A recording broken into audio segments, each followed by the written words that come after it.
Yes. If they are looters, they have to be punished. That's all.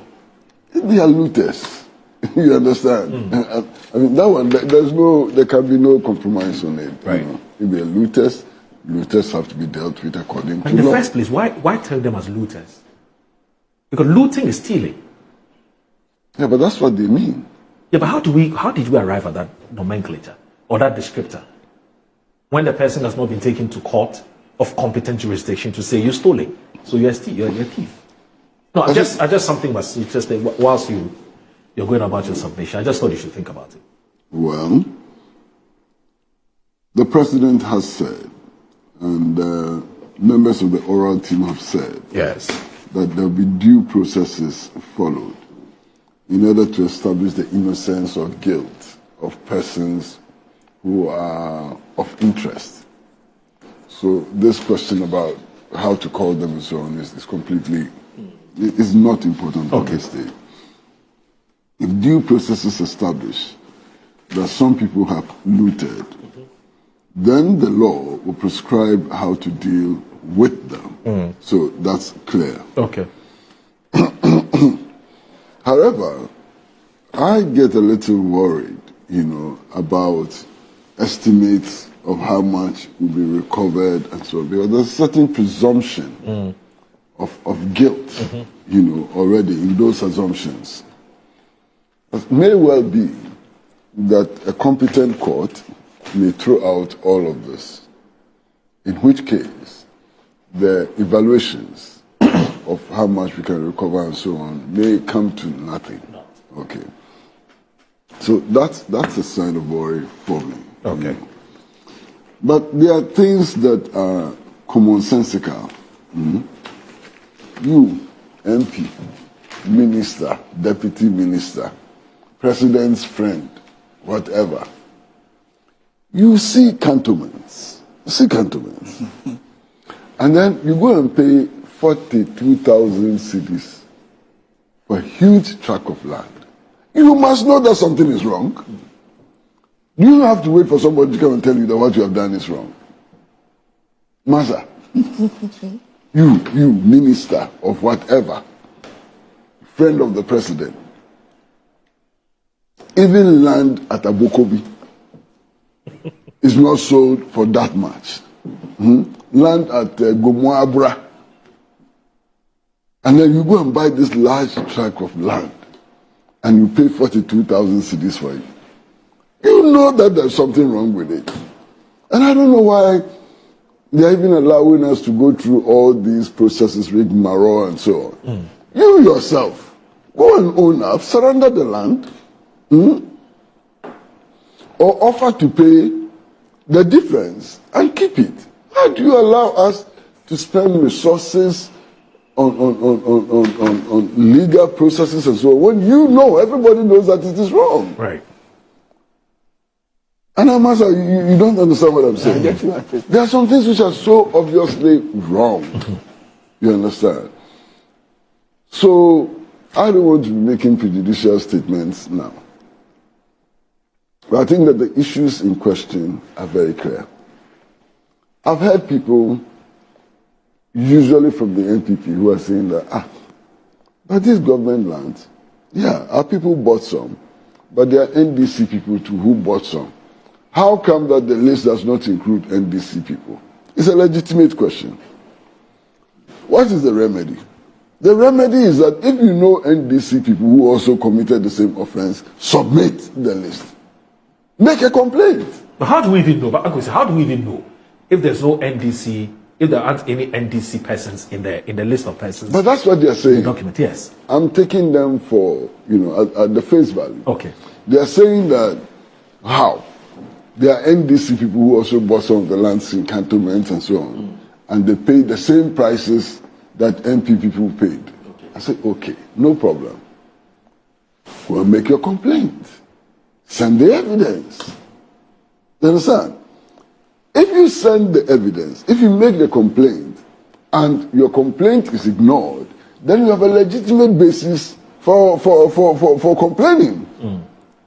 But if you don't do anything, oral has been set up. You don't want to send evidence to you when you have evidence.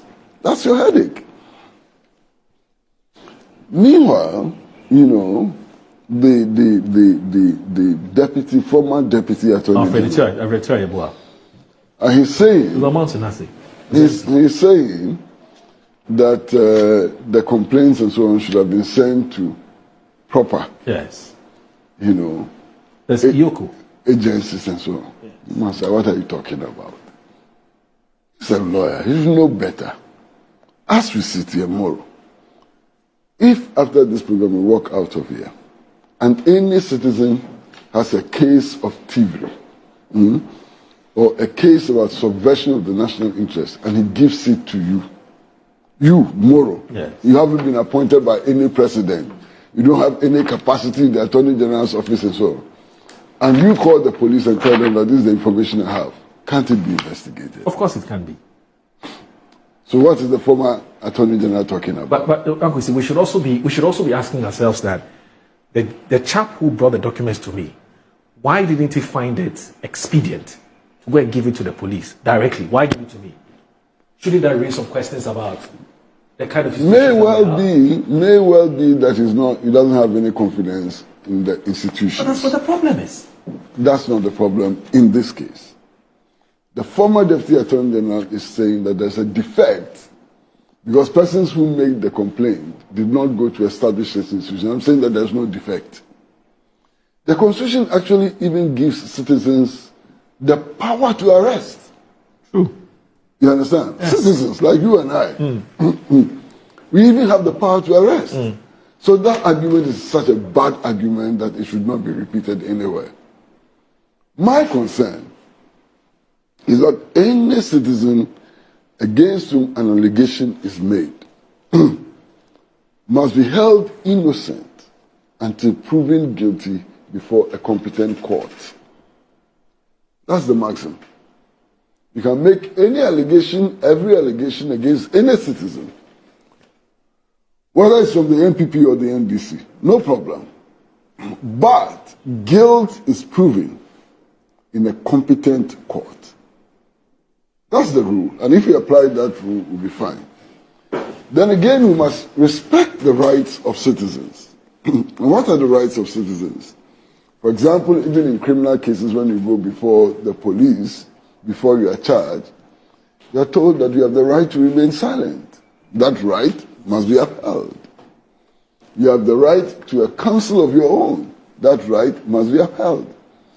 If all of these rights are upheld, and at the end of the day, a competent court decides that, my friend, you have looted, we need to take the loot from you. Yeah. You need to bear the sanctions for looting. You understand what I'm saying? If you, let me sound tautological, if you yourself you see the allegation which has been made against you and you know that there's merit in it, as for example, having acquired land at cantonments for 30,000 or 40,000, why? If you are sensible, if you want your peace of mind, if you want to save the state, huge expenditures, you know, and so on, you go and you say, look, yes, I recognize that what I did was not proper. Therefore, I'm offering to pay the difference between the actual price and what I paid for it. In fact, Blackburn Six, the chairman of the oral committee, says some of them are called. It gives you the peace of mind. Really. Master, it gives you the peace of mind. It saves the state from this useless expenditure of time and resources and so on. And you can have your land. Yeah. On the other hand, if, and I get very angry at some of the practices, Master, you see, even the colonialists, when they built what then was the senior officer, the white-only hospital, Ridge Hospital, and so on, were sensible enough to appreciate that they needed medical personnel around the hospital for emergencies and so on. So, medical personnel were deliberately put around the hospital. even the colonialists. After independence, after so many years, governments came and decided to sell the properties which were housing medical personnel, give them to businessmen to construct all kinds of funny buildings and so on, and push the doctors out, to the extent that some of the doctors are staying in Kasua and so on. So when there's an emergency, imagine a doctor coming from Kasua to an emergency. Because some of these things don't make sense at all. You remember this doctor, this professor of medicine, who handled the conjoined twins, the twins who were joined at the head, Professor Kaba. He and his wife, who was a senior personnel, also at the Rich Hospital, were living in Laboni. They were given 2 weeks to pack out of their house because the house had been sold. So this doctor, so critical for our health service and so on, had to move within 2 weeks to Pokuasi. So if there's a huge national emergency and so on, you're going to move him from Pokuasi to Rich Hospital. It doesn't make sense. Yeah. These are criminal acts. You understand? That we should not condone. Now, if you become somebody, and I don't want to use the titles because it may be too leading, you understand? And then, in a twinkle of an eye, in an 8-year period or 4-year period, you or your relatives take possession of a number of government bungalows in Laboni and pull them down, and you build monstrous structures there. Are we supposed to be applauding you? The same principle which goes for the hospitals also goes for the civil service. The earlier government had the wisdom to position civil servants in key positions so that government can be run, over a certain time and so on. And that's why civil servants were placed in places like Laboni, airport residential area, cantonments, and so on. They've sacked the civil servants. You understand? And giving them to their friends and relatives and so on. And these civil servants are living in Sawam. Imagine coming to work to Accra in Osu Ministries from Sawam and going back after 5 p.m. every day. But these are criminal acts. Quite apart from the fact that the lands were sold very cheaply. And against existing protocols about land and so on. It just made government business so burdensome. You understand? One of the newly appointed ministers went before vetting. I hope all of you will remember.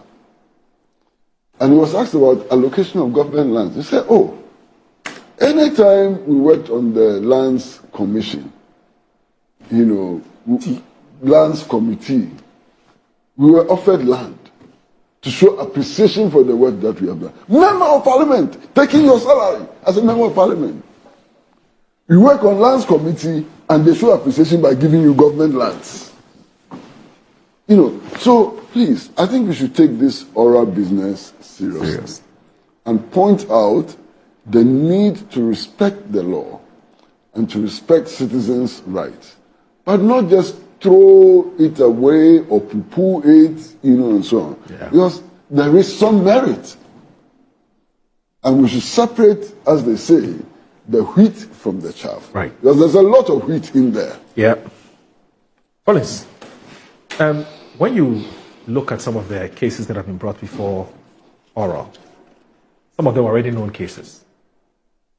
National Cathedral, the banking sector issue with some amount of money that were